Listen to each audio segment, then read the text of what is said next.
Breaking news, Venezuelan President Nicolás Maduro captured.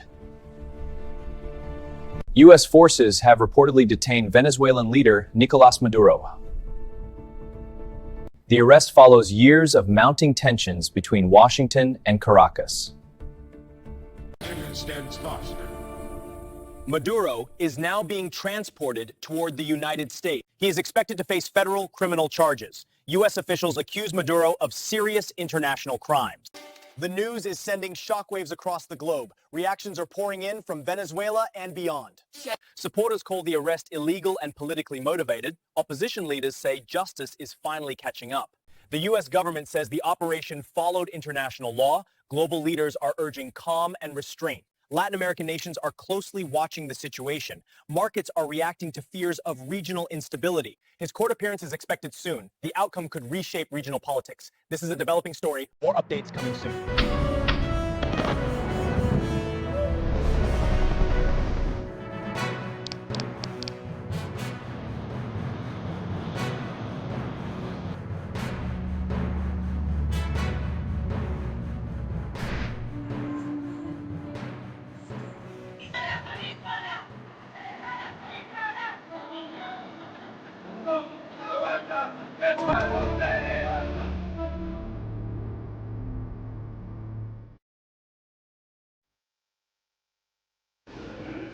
It's been a chaotic 60 hours. A late night attack, a sitting president kidnapped, a country on edge, and it's just the 5th day of 2026. What a way to start the new year.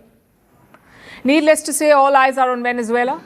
On Saturday, the US attacked Venezuela's capital, Caracas. They abducted President Nicolás Maduro and his wife, and they flew them to New York to stand trial. Take a look.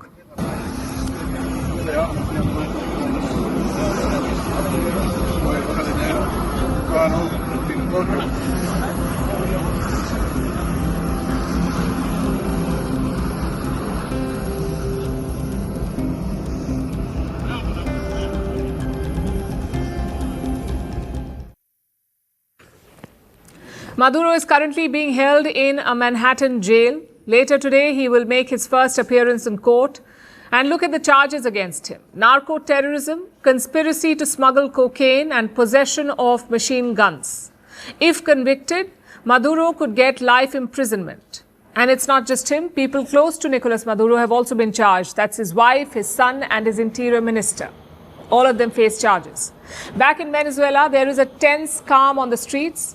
Maduro's deputy has taken over as president of the country. Her name is Delcy Rodriguez, and she's a hardcore Maduro loyalist. From what we have seen, her government still controls Venezuela. There is no civil war on the streets. There is no military rebellion. There is no opposition campaign on the ground. The only difference is that Maduro is gone. But if you ask President Donald Trump, you'll get a very different answer.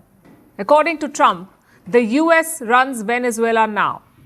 We're going to run the country until such time as we can do a safe, proper, and judicious transition. So we don't want to be involved with having somebody else get in, and we have the same situation that we had for the last long period of years.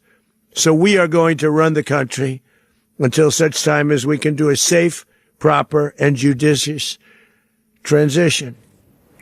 Now, it's not clear how this will happen. As of now, the U.S. has no soldiers in Venezuela, and chances are they have no intention of doing that, of sending more soldiers. Secretary of State Marco Rubio made that clear. He said this was not an invasion.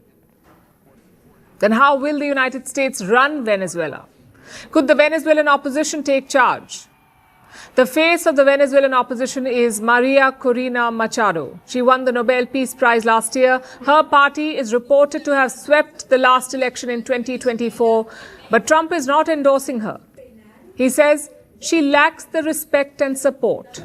Oh, I think it would be very tough for her to be the leader. She doesn't have the support within or the respect within the country. She's a very nice woman, but she doesn't have the respect. So the U.S. does not have troops on the ground, and they're not backing the opposition. Then how will they run Venezuela? On Saturday, Trump was bullish about the acting president. He said Delcy Rodriguez would cooperate with him. And if she did not, Well, then he threatened a fate far worse than Nicolás Maduro. On her part, Rodriguez has responded with caution. She called for balanced ties with Washington. And frankly, all of this sounds strange because this is not what a regime change looks like. For starters, the regime is still in place very much. Only the head of the regime has been changed. Secondly, there is no pretense of bringing democracy or liberating Venezuela. They're not talking about that. Those are the excuses that America has used in the past, but Trump is not hiding behind such excuses. He is being very open and very clear about what he wants. He wants Venezuela's oil. The country is a mess. It's been horribly run. The oil is just flowing at a very low level, much lower than, even if it was badly run, it should have more income, more oil than what they're doing. So we're going to have the big oil companies go in. They're going to fix the infrastructure. They're going to invest money. We're not going to invest anything. We're going to just take care of the country. We're going to cherish the country. Like I said, a very weird situation. Venezuela's military remains allied to the regime, plus the public is polarized. Yes, some people are cheering Maduro's removal, but those are Venezuelans living outside the country. Within Venezuela, we have seen protests, but these are protests demanding Maduro's release. Maduro, aguanta, el pueblo se levanta. Venezuela con Nicolás, Venezuela con Nicolás, Venezuela con Nicolás. Maduro, aguanta, que el pueblo se levanta. Maduro, aguanta, que el pueblo se levanta. And just to be clear, Venezuelans do want democracy. They do want a better life. But they do not want American imperialism. They do not want to sell all their oil to the US, which seems to be Washington's plan at this point. Right now, Trump is betting on intimidation. He has threatened Maduro's allies with the same fate.